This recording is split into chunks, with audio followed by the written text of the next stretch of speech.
Vote হচ্ছে আল্লাহর পক্ষ থেকে অনেক বড় একটা আমানাত।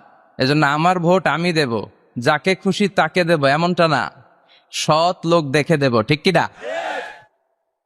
আমার ভোট আমি দেব, ইসলাম প্রিয় লোক দেখে দেব, যারা ইসলামের পক্ষে থাকে, যারা জনগণের বন্ধু, যারা দেশের টাকা বিদেশে পাচার করে না, যারা এক কলমের খোঁচা মেরে কোটি টাকা উধাও করে দেয় না, যারা আমরা বন্যায় কষ্ট পেলে আমাদেরকে দেখতে আসে, এরকম নেতার দরকার আছে না নাই?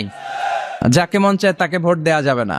ভালো লোক দেখে। আমরা বিএনপি বুঝি না, জাতীয় পার্টি বুঝি না, জামাত ইসলাম বুঝি না, ঐক্যফ্রন্ট বুঝি না, কিচ্ছু বুঝি না। আমরা সাধারণ মানুষ বুঝি, যারা ইসলাম প্রিয়, যারা কোরআন প্রিয়, যারা আল্লাহকে ভালোবাসে, যারা জনগণের সুখে দুঃখে থাকে, তাদেরকে আমরা ভোট দিয়ে জয়যুক্ত করব। চিৎকার করে বলেন ঠিক কিনা?